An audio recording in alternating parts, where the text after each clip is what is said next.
Start करा जाए। चलो स्टार्ट करते हैं पहले क्वेश्चन के साथ। सर पोल दे दीजिएगा हमारे बच्चों को।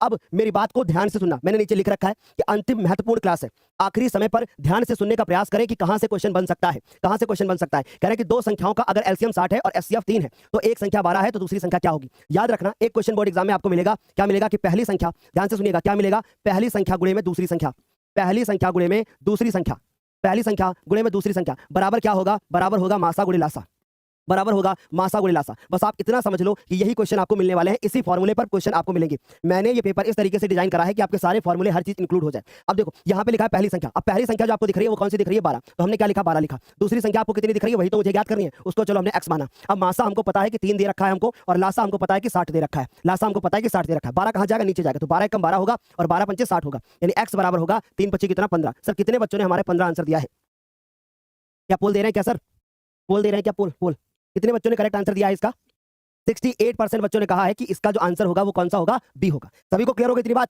यहां तक सभी को समझ में आ गया। फटाफट से देखो ये फॉर्मूला रिवाइज करके जाना, यहां से क्वेश्चन बनेगा डेफिनेटली। मैं बोल रहा हूं कि यहां से क्वेश्चन आपको 100% मिलेगा, 100%। दूसरे पे आ जाओ, अब देखो यहां से तुम्हें क्वेश्चन मिलेगा। देखो ये पहला पद तुमको दिया होगा, ठीक है, ये पहला पद तुमको दिया होगा, डी बराबर निकालने के लिए इसमें से घटा देना, यानी 7 में से 5 निकाल घटा देना, आंसर आ जाएगा आपका 2। आंसर कितना आ जाएगा, 2। अब तुमसे पूछा क्या गया था, कह रहे कौन सा पद 27 है, तो आपने क्या लिखा, आपने लिखा कि एनवा पद, ये आपको मिल रहा है क्वेश्चन, एनवा पद कितना है, 27 है, तो आ गया a + n - 1 * d।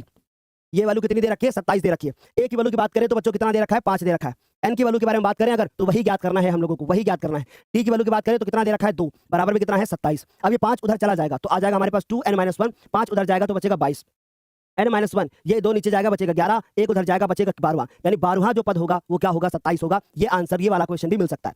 कितने परसेंट बच्चों ने कहा है, 50% बच्चे कह रहे हैं कि सर इसका आंसर सही होगा। बोलो क्लियर है इतनी बात। ये ऐसे क्वेश्चन तुम्हें आज के इस सेशन में मिलेंगे, घबराने की जरूरत बिल्कुल भी नहीं है, सारे क्वेश्चन बहुत अच्छे से बस करके आना, ठीक है। आखिरी जंग जानो दे के संग और उड़ा के आना एकदम, ठीक है। चलो अच्छा दूसरी चीज, मेरी बात ध्यान से सुनो। दूसरी चीज मैं सारे फॉर्मूले आपको रिवाइज करा देता हूं बच्चों। ए एनवा पद जो होता है वो होता है a + n - 1 * d, ये हो जाता है हमारे पास ए एनवा पद, ठीक है। फिर Sn = होता है n/2, उसके बाद 2a + n - 1 * में हो जाएगा d, ये हो जाएगा हमारे पास, ये वाला क्वेश्चन यहां से मिलेगा। और उसके बाद Sn का एक और फॉर्मूला होता है n/2, उसके बाद होता है a + an, ये हो जाएगा हमारे पास तीसरा फॉर्मूला। ध्यान से देखो, ये पहला, ये दूसरा, ये तीसरा, 3 फॉर्मूले आपको यहां पर मिलेंगे और इन्हीं में से आपको बोर्ड एग्जाम में क्वेश्चन मिलेगा, याद रखिएगा इस बात को।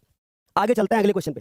अब यहां से देखो मेरी बात गौर से सुनना, यहां से तुम्हारे पास आपको क्वेश्चन मिल सकता है 100%। कैसे कैसे मिलेगा, पहली बात तो सर मान लो 2 नंबर मिलेगा तब क्या करेंगे, ट्रिक होगी तो क्या करेंगे। कैसे बोला गया कि 1 से लेकर के 100 तक, 1 से लेकर के 100 तक सभी प्राकृतिक संख्याओं का योग। अब तुमको ट्रिक क्या लगानी है, तुमको लगानी है 1 से 100 तक बोला तो 100 लिखना है, क्या लिखना है हम लोगों को, 100 लिखना है। उसके बाद वाली संख्या लिखनी है 101 और 2 से क्या करना है, काट देना है, ठीक है। 2 = 2 हो जाएगा, यहां से 50 होगा, यानी 50 गुणे कितना हो जाएगा, 101, गुणा कर लोगे आपका आंसर आ जाएगा 50 हो जाएगा, ये करेक्ट आंसर हो जाएगा। ये तो हुआ हमारा ट्रिक, ये तो हुआ हमारा ट्रिक। लेकिन अगर यही क्वेश्चन तुम्हें 2 नंबर का मिला तो क्या करोगे, तो देखो जरा ध्यान से, 1 हो गया जी, 3 हो गया, डॉट डॉट डॉट डॉट कहां तक, 100 तक, यानी इसमें ए पहला पद 1 दिया है, सार्वंतर की बात करें तो इसमें से 1 हटा दो, यानी ये भी हमको 1 दिया गया है, यानी ये क्या है, ये हमारे पास एनवा पद है और हमारे पास एन का मान भी है, ये एनवा पद भी और एन का मान भी है, ठीक है। इतनी बात दी गई है, हमको योगफल ज्ञात करना है, और उसके बाद इसका आंसर आ जाएगा। तो योगफल अगर हमको ज्ञात करना है अच्छे से समझ लो, क्योंकि अगर 2 नंबर में आया तो क्या करोगे, n/2 हो गया, उसके बाद हो गया a + an,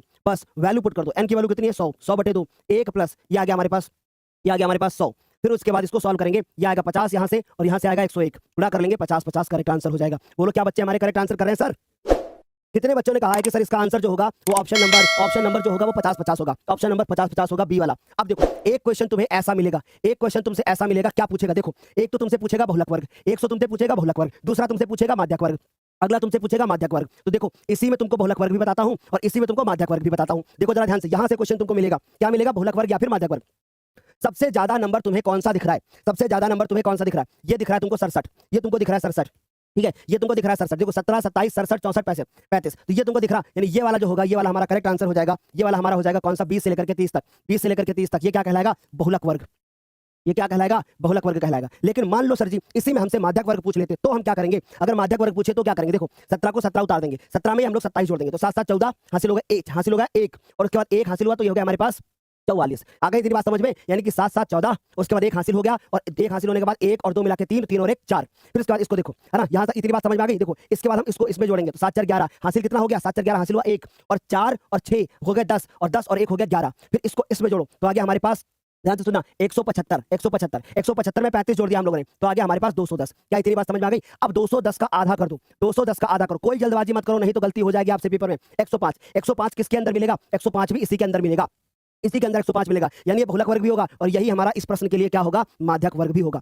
तो इस तरीके से माध्यक वर्ग निकालते हैं और इस तरीके से बहुलक वर्ग निकालते हैं। बोलो क्या समझ में आ गई? 80% बच्चों ने कहा है कि करेक्ट आंसर ये हो जाएगा। अब आगे सुनिएगा, आगे सुनिएगा क्या कह रहा हूं मैं, आगे सुनिएगा क्या कह रहा हूं। अब सुनिए, तुमसे क्वेश्चन पूछा जाएगा बोर्ड एग्जाम में कि बता दो उच्च सीमा में अगर निम्न सीमा घटाते हो तो क्या आता है। अगर पूछा गया कि उच्च सीमा में निम्न सीमा घटाते हो तो क्या आता है, फॉर्मूला पूछा जा सकता है। तो ये फॉर्मूला होता है वर्ग सीमा का। एक क्वेश्चन रखेंगे, सब कुछ बता देंगे। अगर तुमसे पूछा जाए कि वर्ग चिन्ह क्या होता है, वर्ग चिन्ह का फॉर्मूला बता दीजिएगा, तो ये आ जाएगा हमारे पास उच्च सीमा और उसके बाद प्लस में हम लोग करेंगे निम्न सीमा। कोई इधर आकर के इसी थोड़ा सा चला दो, यहाँ से इतनी बात समझ आ गई? ये हो गया उच्च सीमा और ये हो गया निम्न सीमा। बटे में कितना हो जाएगा? बटे में हो जाएगा 2, यानी 2 फॉर्मूले और बता दिए सर ने, वर्ग सीमा और वर्ग चिन्ह। यहाँ तक सभी को समझ में आया? कितने % बच्चों ने सर इसका आंसर दिया है सही हमारे पास? 80% बच्चों ने कहा है कि सर इसका आंसर जो होगा वो इसका आंसर हो जाएगा हमारे पास बी। चलिए अगले क्वेश्चन पे आते हैं। अब यहां देखो, ये ऐसे क्वेश्चन पूछेगा तुमसे, एक क्वेश्चन तुमसे ऐसे पूछेगा जिसमें मूलों की प्रकृति पूछेगा, मूलों की प्रकृति पूछेगा। 3 चीजें बताई थी मैंने, याद करो। सबसे पहले मैंने कहा था कि अगर विविक्तकर का मान 0 से ज्यादा हो जाए, इसका मतलब कि विविक्तकर का मान कैसा हो जाए? ऋणात्मक हो जाए, ऐसा बोला था मैंने। ये हो गया पहला केस, ठीक है। विविक्तकर का मान 0 से क्या हो जाए? कम हो जाए। अगर कम हो जाएगा तो ये आ जाएगा ऋणात्मक। अब हो सकता है विविक्तकर का मान 0 के बराबर हो जाए, यानी कि विविक्तकर का मान कितना हो जाए? 0 हो जाए, दूसरा केस। तीसरा बताया था कि विविक्तकर का मान आपका 0 से लेकर के 0 से क्या हो जाए? ज्यादा हो जाए, यानी तीसरा केस हो जाएगा ये हमारे पास। सभी बच्चों को समझ में आया? आगे देखो क्या करें। अगर ऋणात्मक हो गया तो याद रखना जो मूल होंगे वो कैसे होंगे? जो मूल होंगे वो कैसे होंगे? काल्पनिक। फटाफट देख लो, यही मिलने वाला है तुमको आज। इसके बाद इसमें अगर बात करें तो मूल कैसे होंगे? वास्तविक व समान होंगे, वास्तविक होंगे और कैसे होंगे? समान होंगे। याद रहेगा, अगर ये मिल गया तो मूल कैसे होंगे? वास्तविक होंगे। पूरा कॉन्सेप्ट एक बार रिवाइज करेंगे, वास्तविक होंगे और कैसे होंगे? असमान होंगे। याद रहेगा, भूलोगे तो नहीं। अब आ जाओ प्रश्न पे। यहां से देखो, विविक्तकर मतलब b² - 4ac। अगर b के बारे में बात करें तो 5 लिखा है, 5 का स्क्वायर करेंगे। अगर a के बारे में बात करें तो 1 लिखा है। अगर c के बारे में बात करें तो माइनस का 8 लिखा है। 5 का स्क्वायर 25 और 8 चौको 32, आंसर आया माइनस का 7। अब माइनस में आया ना, तो माइनस का मतलब ये हो गया कि मूल जो होंगे वो कैसे होंगे? काल्पनिक होंगे, वास्तविक नहीं होंगे। यानी ऑप्शन नंबर कौन सा करेक्ट हो जाएगा? Option number D. सारे बच्चे आंसर कर रहे हैं सर? 21% बच्चों ने कहा है कि सर इसका आंसर जो हो जाएगा वो डी हो जाएगा। क्या तुम लोगों को नोटिफिकेशन नहीं गई थी? क्या तुम लोगों को नोटिफिकेशन नहीं गई थी? एक बार फटाफट से बता दो, गई थी कि नहीं नोटिफिकेशन? गई थी ना? अगर नहीं गई थी तो सारे बच्चे इस वीडियो को लाइक कर दो, अपने आप नोटिफिकेशन यूट्यूब भेज देगा, सबके पास भेज देगा, सबका भला हो जाएगा। फटाफट से सारे बच्चे। चलो अगले क्वेश्चन पे आ जाओ। अगला कह रहे हैं, अब ऐसा क्वेश्चन तुमसे बोर्ड एग्जाम में पूछा जाएगा, हर एक टाइप का क्वेश्चन रखा है मैंने। देखो, अब बीसी समांतर किसके हो जाए? डीसी। अगर बीसी, इन्होंने कहा बीसी समांतर है डीई, ये वाली भुजा इस वाली भुजा के समांतर है। कह रहे हैं कि एडी अनुपात एबी है, यानी एडी अनुपात एबी है, तो एई अनुपात क्या होगा? एई अनुपात क्या होगा? एसी होगा। देखिए, ये बटे ये है तो ये बटे ये होगा, यानी कि एसी इसकी जगह पे क्या आएगा? एसी आएगा। इसकी जगह पे क्या आएगा? एसी आएगा। ये कौन सी प्रमेय है? ये थेल्स प्रमेय है। क्या बोलती है? बोलती है कि अगर किसी त्रिभुज की एक भुजा के समांतर कोई भुजा खींच दो तो ये वाले भुजाएं बराबर अनुपात में डिवाइड होती हैं। ये होगा थेल्स प्रमेय। आ रही है आज के पेपर में। ये आ गया हमारे पास त्रिकोणमिति का बहुत ही बेहतरीन क्वेश्चन। क्या बोला जा रहा है कि भैया सेक थीटा, ये क्वेश्चन भी तुमको आज के पेपर में देखने को मिल सकता है। ये मिल सकता है। सेक थीटा बराबर क्या बोला मैंने? सेक थीटा बराबर होता है 1/cos theta, 1/cos theta. tan theta बराबर क्या बोला मैंने? sin थीटा बटे cos थीटा, sin थीटा बटे cos थीटा।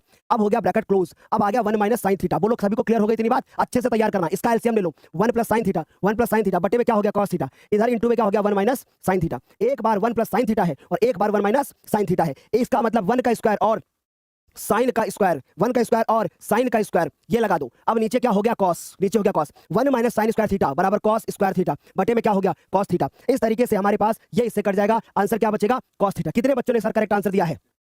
59। यहां पर ध्यान से देखो, बच्चे बोल रहे हैं सर 5 नंबर क्वेश्चन, कह रहे हैं देखो ये हो गया हमारे पास, 4 उतार दिया, एक जगह पे 1 है और उसके बाद -8, यहाँ पे अच्छा प्लस होगा, सॉरी, ठीक है। तो 25 25 50 और 50 के बाद देखो घबराने की आवश्यकता बिल्कुल भी नहीं है, ठीक है। 25 25 50 और 50 में 7 और जोड़ दिया, आ गया हमारे पास 57, यानी प्लस में आया। देखो कॉन्सेप्ट समझ लो अच्छे से, कॉन्सेप्ट अच्छे से समझ लो, क्योंकि अगर 57 आया तो इसका मतलब ये हुआ कि जो मूल होंगे वो वास्तविक होंगे और असमान होंगे। घबराने की आवश्यकता नहीं है, कॉन्सेप्ट पे नजर मारो, ठीक है। आगे इधर आ जाओ, यानी इसका जो आंसर आया वो क्या आ गया हमारे पास? cos थीटा आ गया। Correct correct correct correct. चलो आगे आ जाओ अगले क्वेश्चन पे। उससे पहले कुछ फॉर्मूले हमको पता होने चाहिए। पहला फॉर्मूला कि sin स्क्वायर थीटा, पहला फॉर्मूला कि sin स्क्वायर थीटा और cos square theta is equal to 1 होता है, ये पहला फॉर्मूला। दूसरा फॉर्मूला कि cosec स्क्वायर थीटा माइनस होता है, ध्यान रखना, और cot थीटा। पेपर में गलती होती है, पहले cot बाद में cosec कर देते हो, ऐसा मत करना, ठीक है। दूसरी चीज, sec square theta is minus tan square theta बराबर में क्या होता है? 1 होता है। ये हो गया हमारा अगला। क्या हमारे बच्चों का करेक्ट आंसर आ रहा है? क्या हमारे बच्चों का करेक्ट आंसर आ रहा है? चले आगे, चलो इधर आ जाओ। कह रहे कि अगर थीटा का मान 0 से बड़ा हो और 90 से कम हो, कोई मतलब नहीं इससे। साइन थीटा बराबर कितना है? y है, तो cos थीटा का मान क्या होगा? तुम्हें क्या करना होगा? साइन और cos में एक संबंध पता होना चाहिए। हमसे कॉस का मान पूछा है, साइन का दिया है, तो हम लिखेंगे कॉस थीटा बराबर 1 माइनस साइन स्क्वायर थीटा और इधर भी स्क्वायर लगा देंगे। उसके बाद देखो ये आ गया 1 माइनस साइन की जगह पे कितना आ रहा है, ये क्वेश्चन इस तरीके का क्वेश्चन आ सकता है भाई। साइन थीटा इसकी वैल्यू कितनी है y, तो ये आ गया हमारे पास y। यहां तक सभी को समझ में आया। फिर ये हो गया हमारे पास कॉस स्क्वायर थीटा, स्क्वायर इधर से हटाएंगे और इधर अंडर रूट लगाएंगे, यानी 1 माइनस वाई स्क्वायर और उसके ऊपर अंडर रूट। कितने बच्चों का आंसर सी दिया है सर? सभी को समझ में आ रहा है? ऐसे क्वेश्चन तुम्हें आज की इस क्लास में देखने को मिलेंगे। रेडी हो आप लोग? सभी लोग का समझ में आ गया? आपस संख्या के साथ मिलाएं तो क्या कहलाएगा? वास्तविक संख्या कहलाएगा। अब देखो जरा ध्यान से, पहले अच्छे से समझ लेना। सबसे पहले होता है वास्तविक संख्या। प्लीज मेरी बात को ध्यान से समझना।